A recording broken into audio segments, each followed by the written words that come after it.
புதுச்சேரியில் சிறுபான்மையினர் ஆணையம் விரைவில் அமைக்கப்படும். முதலமைச்சர் ரங்கசாமி உறுதி. புதுவை சபாநாயகர் மீது நம்பிக்கையில்லா தீர்மானம் கோரி சட்டமன்ற செயலரிடம் சட்டமன்ற உறுப்பினர் நேரு கடிதம். தனக்கு எதிராக எதிர்க்கட்சிகள் ஒன்று சேரட்டும், பார்க்கலாம். சபாநாயகர் செல்வம் சவால். சட்டமன்ற உறுப்பினர் நேருவின் நம்பிக்கையில்லா தீர்மானத்திற்கு பதிலடி. முதலமைச்சர் ரங்கசாமி தலைமையிலான ஆட்சி எப்போது வேண்டுமானாலும் கவிழ வாய்ப்பு. முன்னாள் முதல்வர் நாராயணசாமி பேட்டி. புதுச்சேரியில் பெத்திசெமினார் மேல்நிலைப் பள்ளியில் நடைபெற்ற கிறிஸ்துமஸ் விழாவில் பங்கேற்ற முதலமைச்சர் ரங்கசாமி புதுவையில் சிறுபான்மையினர் ஆணையம் விரைவில் அமைக்கப்படும் என உறுதியளித்தார். புதுச்சேரி காந்தி வீதியில் உள்ள பெத்திசெமினார் மேல்நிலைப் பள்ளியில் கிறிஸ்துமஸ் மற்றும் 2025 புத்தாண்டு விழா பள்ளி கலையரங்கில் நேற்று மாலை நடைபெற்றது. பள்ளி முதல்வர் தேவதாஸ் வரவேற்றார். புதுச்சேரி கடலூர் உயர் மறைமாவட்ட பேராயர் பிரான்சிஸ் கலிஸ்ட் கிறிஸ்துமஸ் வாழ்த்து தெரிவித்து உரை நிகழ்த்தினார். விழாவில் முதலமைச்சர் ரங்கசாமி கலந்து கொண்டு பேசும்பொழுது, மக்கள் அமைதியாக மகிழ்ச்சியுடன் வாழ வேண்டும் என்பது இறைவனின் எண்ணம். அந்த அமைதி மகிழ்ச்சி மக்களிடையே எப்போதும் இருக்க வேண்டும். அதற்கு பொறாமை வெறுப்பு இருக்கக்கூடாது. ஒற்றுமையுடன் அன்புடன் மனித நேயத்துடன் வாழ வேண்டும். அனைவரும் ஒருவருக்கு ஒருவர் விட்டு கொடுத்து வாழ வேண்டும். எனது அரசானது எப்போதும் சிறுபான்மை மக்களுக்கு பாதுகாப்பான அரசாக செயல்படும். சிறுபான்மையினருக்கு ஆணையம் அமைக்க முடிவெடுத்து அதற்குரிய நடவடிக்கையை அரசு எடுத்து வருகிறது. விரைவில் சிறுபான்மையினர் ஆணையம் அமைக்கப்படும். அதன் மூலமாக சிறுபான்மையினரின் உரிமைகள் பாதுகாக்கப்படும். அனைவருக்கும் கிறிஸ்துமஸ் மற்றும் புத்தாண்டு நல்வாழ்த்துக்களை தெரிவித்துக் கொள்கின்றேன் என்றார். விழாவில் அமைச்சர் லட்சுமி நாராயணன், முன்னாள் முதல்வர் நாராயணசாமி, சட்டமன்ற உறுப்பினர்கள் Anibal Kennedy, Nehru, Sampath, Johnkumar, Richard Johnkumar, Petit Seminaire CBSE பள்ளி முதல்வர் பாஸ்கல் ராஜ் மற்றும் அருட்தந்தையர்கள், அருட்சகோதரிகள், பெற்றோர்கள் கலந்து கொண்டனர். புதுச்சேரி சபாநாயகர் மீது நம்பிக்கையில்லா தீர்மானம் கோரி சட்டமன்ற செயலரிடம் சுயேட்சை சட்டமன்ற உறுப்பினர் நேரு கடிதம் அளித்துள்ளது புதுச்சேரி அரசியலில் பரபரப்பை ஏற்படுத்தியுள்ளது. புதுச்சேரி சபாநாயகர் செல்வம் மீது நம்பிக்கையில்லா தீர்மானம் கொண்டுவர வலியுறுத்தி புதுச்சேரி சட்டப்பேரவை செயலர் தயாளனிடம் முல்லையன்பேட்டை சுயேட்சை சட்டமன்ற உறுப்பினர் நேரு கடிதம் அளித்தார். இதன் பின்னர் செய்தியாளர்களை சந்தித்த சட்டமன்ற உறுப்பினர் நேரு, சட்ட விதிமுறைகளை மீறி சபாநாயகர் செல்வம் தொடர்ந்து செயல்படுகிறார் என்றும் அனைத்து அரசு விழாக்களிலும் தன்னை அழைக்க வேண்டும் என அதிகாரிகளை மிரட்டி பங்கேற்பது சபாநாயகர் பதவியை அவமதிக்கும் செயல் என்றார். சபாநாயகர் நடுநிலையோடு செயல்படவில்லை என தொடர்ந்து எதிர்க்கட்சிகள் புகார் கூறி வரும் நிலையில் இந்த வாய்ப்பினை அவர்கள் பயன்படுத்திக் கொள்ள வேண்டும் எனவும் சபாநாயகர் மீது அதிருப்தியில் உள்ள அனைத்து சட்டமன்ற உறுப்பினர்களும் இதனை பயன்படுத்தி அவர் மீதான நம்பிக்கையில்லா தீர்மானத்தை வெற்றி பெற செய்ய வேண்டும் எனவும் அழைப்பு விடுத்துள்ளார். ஒரு கமிட்டியை கூட அவர் ஒழுங்கா நடத்த விட மாட்டார். இன்னைக்கு ஒரு சேர்மன் எதுக்கு போட்டுக்கிறாங்க? சட்டமன்ற கூட்டத்தொடர்ல சேர்மேனுங்களை நியமிச்சு, அதுக்கு தலைவரை நியமிச்சு அந்த குழுக்களை செயல்பட செய்யணும். அதுக்கு சட்டமன்ற குழு தலைவராக போட்ட பிறகு அதுக்கு உறுப்பினரை போட்டு அவங்க செயல்பாடு பண்ணிட்டு அதுல குறை நிறைய ஒன்னா சட்டமன்ற தலைவருக்கு சமர்ப்பிக்கலாம். ஆனா இவரே அந்த சட்டமன்ற குழு தலைவர்களுடைய கூட்டத்தை இவர் தலைமை நடத்துறாரு. இன்னைக்கு கூட பாத்துக்கலாம், யானத்துல ஒரு பொது கணக்கு மீட்டிங் நடந்துச்சு. பொது கணக்கு குழுவில் இருந்து சட்டமன்ற உறுப்பினர் நேரு நீக்கப்பட்டதால் தனிப்பட்ட காழ்ப்புணர்ச்சி காரணமாக நம்பிக்கையில்லா தீர்மானம் கோரி கடிதம் கொடுத்துள்ளார். அவரை நான் ஒரு பொருட்டாகவே மதிக்கவில்லை என்று சபாநாயகர் செல்வம் கடுமையாக விமர்சனம் செய்துள்ளார். சபாநாயகர் மீது நம்பிக்கையில்லா தீர்மானம் கொண்டுவர சுயேட்சை சட்டமன்ற உறுப்பினர் சட்டப்பேரவை செயலர் தயாளனிடம் இன்று கடிதம் அளித்தார்.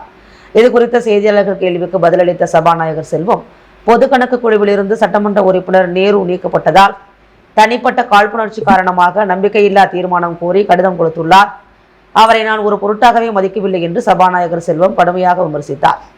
சட்ட விதிகளுக்கு உட்பட்டு அரசு விழாக்கள் மற்றும் தனிப்பட்ட விழாக்களில் கலந்து கொள்வதாக தெரிவித்த சபாநாயகர் செல்வம், முதல்வர் அழைப்பதால் தான் அவரது அலுவலகம் செல்வதாகவும் தற்போது கூட அழைப்பு வந்தது என்றும் தனது கைபேசியை எடுத்து காட்டி விளக்கம் அளித்தார்.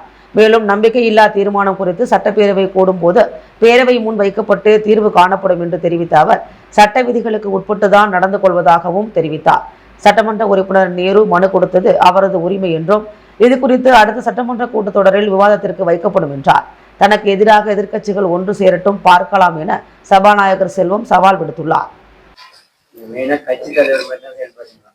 ஒரு பாரதிய ஜனதா கட்சியோட பொறுப்பாளர் தான் இருக்கிறீங்க, நடுநிலையான சபாநாயகரா செயல்படுங்க. அதான் எந்த விதத்துல கேக்குறேன், எந்த விதத்துல சபாநாயகரா செயல்படல? அனைத்து விழாக்களிலும் கலந்து கொள்வதாக சட்டமன்ற விதிகள் மற்றும் Puducherry union territory act, governor மற்றும் முதலமைச்சர் கலந்து கொள்கின்ற அத்தனை விழாக்களிலும் புரோட்டோகால் படி, சட்ட விதிப்படி கவர்னர், முதலமைச்சர், அதன் பிறகு சட்டப்பேரவை கலந்து கொள்ள வேண்டும் என்பது அரசு விதி. இது மற்ற சபாநாயகர்கள் கடைபிடிக்கல. நான் சட்டம் என்ன சொல்லுதோ, விதி என்ன சொல்லுதோ அதை கரெக்டா கடைபிடிச்சிட்டு இருக்கேன். புதுச்சேரியில் நடைபெற்று வரும் பல்வேறு ஊழல்கள் தொடர்பாக விசாரணை நடத்த காங்கிரஸ் கட்சி சார்பில் குடியரசுத் தலைவருக்கு கடிதம் அனுப்ப உள்ளதாக முன்னாள் முதலமைச்சர் நாராயணசாமி தெரிவித்துள்ளார். புதுச்சேரி எல்லையம்மன் கோவில் வீதியில் உள்ள தனது இல்லத்தில் இன்று செய்தியாளர்களை சந்தித்த முன்னாள் முதல்வர் நாராயணசாமி, பேருந்து நிலையத்தை ரூபாய் 15 கோடிக்குள் கட்டி முடித்திருக்க முடியும், ஆனால் ரூபாய் 28 கோடியில் கட்டியிருப்பது மிகப்பெரிய ஊழல் நடைபெற்றுள்ளது. ஒருங்கிணைந்த பேருந்து நிலையம் மற்றும் குமரகுருப்பள்ளம் பகுதியில் கட்டப்பட்டு வரும் அடுக்குமாடி குடியிருப்பு குறித்து சிபிஐ விசாரணை நடத்த முதலமைச்சர் ரங்கசாமி தயாரா? விசாரணை நடத்தினால் சம்பந்தப்பட்ட அமைச்சர் முதல் அதிகாரிகள் வரை சிறைக்கு செல்வார்கள் என்று தெரிவித்தார். மேலும் புதுச்சேரியில் நடைபெற்று வரும் பல்வேறு ஊழல்கள் தொடர்பாக விசாரணை நடத்த காங்கிரஸ் கட்சி சார்பில் குடியரசுத் தலைவருக்கு கடிதம் அனுப்ப உள்ளோம் என்றார். முதல்வர் ரங்கசாமி தலைமையிலான ஆட்சி எப்போது வேண்டுமானாலும் கவிழ வாய்ப்புள்ளதாக அவர் தெரிவித்தார். மாட்டுத் தீவனம் வாங்குறதுல ஊழல், பசுமாடுகள் வாங்குறதுல ஊழல், அப்புறம் ரேஷன் கார்டு கொடுக்கறதுல ஊழல். அதாவது இது ஊழல் அரசு. ஊழலை பட்டியல் போட்டு சொல்லலாம் ஒண்ணு ஒண்ணா. இது நாங்க சொல்லிக்கிறது கொஞ்சம் தான். இப்ப கேட்டீங்கல்ல என்கிட்ட, இந்த ஊழல் குற்றச்சாட்டெல்லாம் நீங்க என்ன செய்ய போறீங்கன்னு சொல்லி, கண்டிப்பா காங்கிரஸ் கட்சி தலைவர், புதுச்சேரி மாநில காங்கிரஸ் கட்சி தலைவர் வைத்திலிங்கத்தை கலந்து பேசி குடியரசுத் தலைவருக்கு அனுப்பி இந்த ஆட்சியில் நடக்கிற ஊழல்களை சம்பந்தமாக குடியரசுத் தலைவர்கள் விசாரணை செய்ய வேண்டும் என்று லாஸ்பேட்டை குறிஞ்சி நகரில் உள்ள அருள்மிகு வலம்புரி ஞான விநாயகர் கோவிலில் நடைபெற்ற சங்கடகர சதுர்த்தி விழாவில் முன்னாள் சபாநாயகர் வி.பி. சிவக்கொழுந்து கலந்து கொண்டு சுவாமியை வழிபட்டார். புதுச்சேரி லாஸ்பேட்டை தொகுதிக்குட்பட்ட குறிஞ்சி நகர் பகுதியில் அமைந்துள்ள அருள்மிகு வலம்புரி ஞான விநாயகர் கோவிலில் சங்கட சதுர்த்தி விழா சிறப்பாக கொண்டாடப்பட்டது. தொடர்ந்து விநாயகருக்கு சிறப்பு பூஜைகள் செய்யப்பட்டு ஆலய வளாகத்திற்குள் வீதி உலா நடைபெற்றது. தொடர்ந்து விநாயகருக்கு மகா தீபாராதனை காண்பிக்கப்பட்டது. இந்த சங்கடகர சதுர்த்தி விழாவில் சிறப்பு விருந்தினராக முன்னாள் சபாநாயகர் சப்தகிரி வி.பி. சிவக்கொழுந்து கலந்து கொண்டு சுவாமி தரிசனம் செய்து பக்தர்களுக்கு பிரசாதம் வழங்கினார்.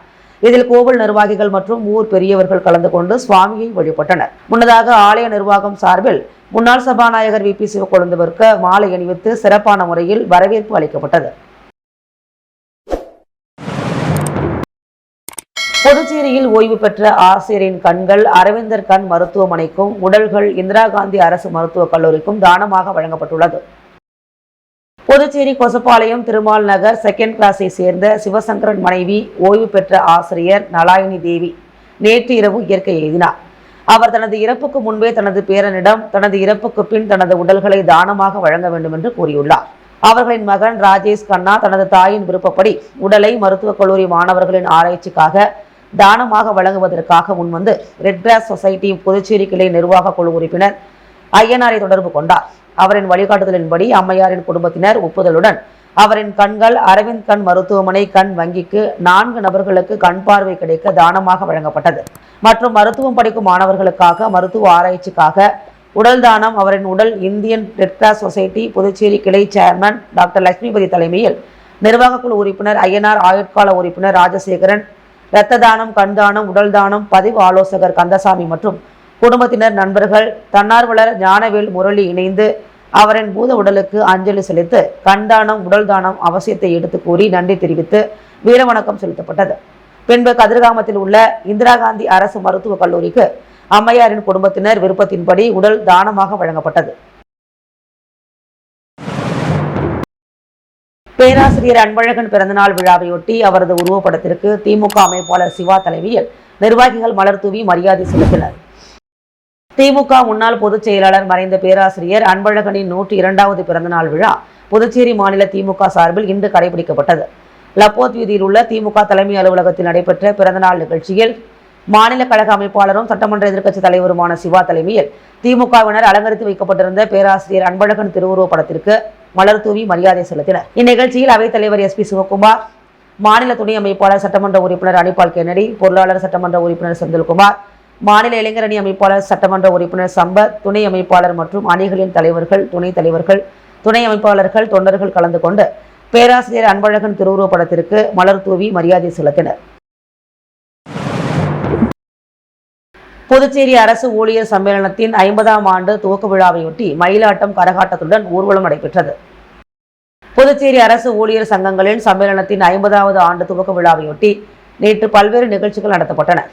காலை முல்லை நகரில் உள்ள அரசு ஊழியர் சம்மேளன அலுவலகத்தில் பாஸ்கரன் சங்க கொடியேற்றினார். தொடர்ந்து பாலமோகரன் சிலைக்கு குணசேகரன், லலிதா ஆகியோர் மாலை அணிவித்து மரியாதை செலுத்தினர். தொடர்ந்து ஜேவிஎஸ் நகர் தோட்டக்கால் பகுதியில் செய்தி தொடர்பாளர் கலைமாமணி டாக்டர் நமச்சிவாயம் மரக்கன்றுகளை நட்டார். மேலும் இந்நிகழ்ச்சியில் விழா குழு தலைவர் முருகன், விழா தலைவர்கள் பிரேமதாசன், ரவிச்சந்திரன், ராதாகிருஷ்ணன், முனுசாமி, வானவரம்பன் மற்றும் நிர்வாகிகள் பலர் கலந்து கொண்டனர். தொடர்ந்து மாலையில் பெரியார் சிலையிலிருந்து 50வது ஆண்டு துவக்க விழா ஊர்வலம் துவங்கியது. முன்னாள் தலைவர் சண்முகம் சிறப்பு விருந்தினராக கலந்து கொண்டு தலைமை தாங்கினார். ஊர்வலத்தை தமிழ்நாடு அரசு ஊழியர் சங்க பொதுச் செயலாளர் செல்வம் துவக்கி வைத்தார். இந்த ஊர்வலத்தில் மயிலாட்டம் கரகாட்டம் நடைபெற்று பெரியார் சிலையில் தொடங்கிய இந்த ஊர்வலம் ராஜா தியேட்டர், அண்ணா சிலை, மறைமலை அடிகள் சாலை வழியாக முல்லை நகரில் உள்ள அரசு ஊழியர் சம்மேளன அலுவலகத்தில் முடிவடைந்தது. தொடர்ந்து இந்திய தொழிற்சங்கத்தின் தேசிய செயலாளர் கருமலையான் சிறப்புரையாற்றினார். தொடர்ந்து முல்லை நகரில் உள்ள அரசு ஊழியர் அலுவலகத்தில் 50வது ஆண்டு தொடக்க விழா கருத்தரங்கம் நடைபெற்றது. இதில் சங்க நிர்வாகிகள், உறுப்பினர்கள் திரளாக கலந்து கொண்டனர். அண்ணல் அம்பேத்கரை அவமதித்த உள்துறை அமைச்சர் அமித்ஷாவை கண்டித்து எதிர்க்கட்சித் தலைவர் சிவா தலைமையில் திமுகவினர் கண்டன ஆர்ப்பாட்டத்தில் ஈடுபட்டனர். இந்திய அரசியலமைப்பு சட்டத்தை வடிவமைத்த சட்ட மாமேதை டாக்டர் அம்பேத்கரை அவமதித்த ஒன்றிய உள்துறை அமைச்சர் அமித்ஷாவை கண்டித்து புதுச்சேரி மாநில திராவிட முன்னேற்ற கழகம் சார்பில் இன்று கடற்கரை சாலை அம்பேத்கர் மணிமண்டபம் அருகில் கண்டன ஆர்ப்பாட்டம் நடைபெற்றது. ஆர்ப்பாட்டத்திற்கு மாநில அமைப்பாளரும் சட்டமன்ற எதிர்க்கட்சித் தலைவருமான சிவா தலைமை வகித்தார். அவைத்தலைவர் SP சிவகுமார், துணை அமைப்பாளர் சட்டமன்ற உறுப்பினர் அனிபால் கென்னடி, பொருளாளர் சட்டமன்ற உறுப்பினர் செந்தில்குமார், மாநில இளைஞரணி அமைப்பாளர் சட்டமன்ற உறுப்பினர் சம்பத் ஆகியோர் முன்னிலை வகித்தனர். ஆர்ப்பாட்டத்தில் அம்பேத்கரின் புகைப்படத்தை கையில் ஏந்தி அவரை அவமதித்த ஒன்றிய உள்துறை அமைச்சர் அமித்ஷாவை பதவி விலக வலியுறுத்தி கோஷங்கள் எழுப்பப்பட்டன. இதில் மாநில துணை அமைப்பாளர்கள் மற்றும் அணிகளின் தலைவர்கள், துணைத் தலைவர்கள், துணை அமைப்பாளர்கள், தொண்டர்கள் பலரும் பங்கேற்றனர். புதுச்சேரியில் 18 ஆண்டுகளாக நடைபெற்று வரும் உப்பனாறு வாய்க்கால் பாலத்தின் பணியை விரைந்து முடிக்க கோரியும், பாலம் கட்டுமான பணியில் நடைபெற்று வரும் ஊழல் குறித்து CBI விசாரணை நடத்த வலியுறுத்தியும் அதிமுக சார்பில் நடைபெற்ற கண்டன ஆர்ப்பாட்டத்தின் போது பாலத்தின் மீது ஏறி ஒரு சிலர் போராட்டத்தில் ஈடுபட்டதால் பரபரப்பு ஏற்பட்டது. புதுச்சேரியில் நகரின் முக்கிய பகுதியான காமராஜர் சாலை, மறைமலை அடிகள் சாலையை இணைக்கும் வகையில் 2006ஆம் ஆண்டு உப்பனார் வாய்க்கால் மேல் ரூபாய் 17 கோடியில் பாலம் அமைக்கும் பணி துவங்கப்பட்டது. 18 ஆண்டுகளாகியும் இப்பணி முடியாமல் கிடப்பில் போடப்பட்டுள்ளது. இந்நிலையில் தற்போது இந்த பாலத்தின் பணிகளை முழுமையாக முடிக்க அரசு 97 கோடி ஒதுக்கீடு செய்துள்ளது. இந்நிலையில் 18 ஆண்டுகளாக கிடப்பில் உள்ள பாலத்தின் பணிகளை விரைந்து முடிக்க வலியுறுத்தியும், பாலம் கட்டுமான பணியில் நடைபெற்ற ஊழல் குறித்து CBI விசாரணை நடத்த கோரியும் புதுச்சேரி மாநில அதிமுக சார்பில் மாநில செயலாளர் அன்பழகன் தலைமையில் 500க்கும் மேற்பட்ட அதிமுகவினர் மறைமலை அடிகள் சாலையில் கண்டன ஆர்ப்பாட்டத்தில் ஈடுபட்டனர். அப்போது பாதி கட்டி முடிக்கப்படாமல் உள்ள பாலத்தின் மீது ஒரு சிலர் ஏறி நின்று அரசுக்கு எதிராக கண்டன கோஷங்களை எழுப்பினர். இதனால் போராட்டத்தில் பரபரப்பு ஏற்பட்டது. இதனையடுத்து செய்தியாளர்களிடம் பேசிய அதிமுக மாநில செயலாளர் அன்பழகன், பாலம் கட்டுமான பணியில் 70 கோடிக்கு மேல் ஊழல் நடைபெற்றுள்ளதாகவும் இது குறித்து துணைநிலை ஆளுநர் CBI விசாரணைக்கு பரிந்துரைக்க வேண்டும் என வலியுறுத்தினார். புதுச்சேரியில் 8 கிலோ கஞ்சாவுடன் திருச்சி ராம்ஜி நகர் ரமேஷ் என்கின்ற விஸ்வநாதன் என்பவரை போலீசார் கைது செய்து சிறையில் அடைத்தனர். புதுச்சேரி வரும் சுற்றுலா பயணிகளை குறிவைத்து பல இடங்களில் கஞ்சா விற்பனை செய்து வருகின்றனர். கடந்த 11ஆம் தேதி வானரப்பேட்டை புல்லுக்கடை சந்திப்பு அருகே கஞ்சா விற்ற வானரப்பேட்டை ராசுடையார் தோட்டம் முகிலன், வரதராஜன், சஞ்சீவி ஆகியோரை ஒதியஞ்சாலை இன்ஸ்பெக்டர் கணேஷ் தலைமையிலான போலீசார் கைது செய்தனர். அவர்களிடம் இருந்து விற்பனைக்கு வைத்திருந்த 595 கிராம் கஞ்சாவை பறிமுதல் செய்தனர். விசாரணையில் சிதம்பரம் அடுத்த புவனகிரியைச் சேர்ந்த கல்லூரி மாணவர் சூர்யா கஞ்சா கொடுத்தது தெரிய வந்தது. புதுச்சேரி போதைப் பொருள் தடுப்பு பிரிவு போலீசார் மற்றும் கிழக்கு கிரைம் போலீசார் இணைந்து சூர்யாவை கைது செய்து விசாரித்தனர். அதில் அவருக்கு திருச்சி ராம்ஜி நகர் ரமேஷ் என்கின்ற விஸ்வநாதன் கஞ்சா சப்ளை செய்தது தெரிய வந்தது. போலீசார் விஸ்வநாதன் மொபைல் போன் டவரை ஆய்வு செய்ததில் அவர் ஒடிசாவில் இருப்பது தெரிய வந்தது. தொடர்ந்து அவரை போலீசார் கண்காணித்து வந்தனர். நேற்று திண்டிவனம் வந்த விஸ்வநாதனை ஒதியஞ்சாலை இன்ஸ்பெக்டர் செந்தில்குமார் தலைமையில் சப் இன்ஸ்பெக்டர்கள் பக்தவச்சலம், ஜாகிர் ஹுசேன் மற்றும் போலீசார் கொண்ட தனிப்படையினர் மடக்கி பிடித்து கைது செய்தனர். அவர் ஒடிசாவிலிருந்து வாங்கி வந்த ரூபாய் 2.5 லட்சம் மதிப்புள்ள 8 கிலோ கஞ்சாவை பறிமுதல் செய்தனர்.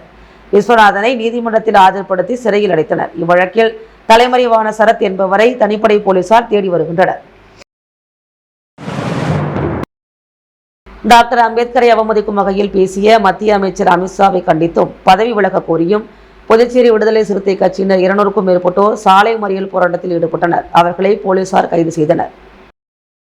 மத்திய அமைச்சர் அமித்ஷா அம்பேத்கரை அவமதிக்கும் வகையில் பேசியதை கண்டித்தும் பதவி விலக கோரியும் புதுச்சேரி விடுதலை சிறுத்தை கட்சியினர் இந்திரா காந்தி சதுக்கம் அருகே 200க்கும் மேற்பட்டோர் ஆர்ப்பாட்டத்தில் ஈடுபட்டு சாலை மறியலில் ஈடுபட்டனர். இதனால் 30 நிமிடம் போக்குவரத்து பாதிக்கப்பட்டது.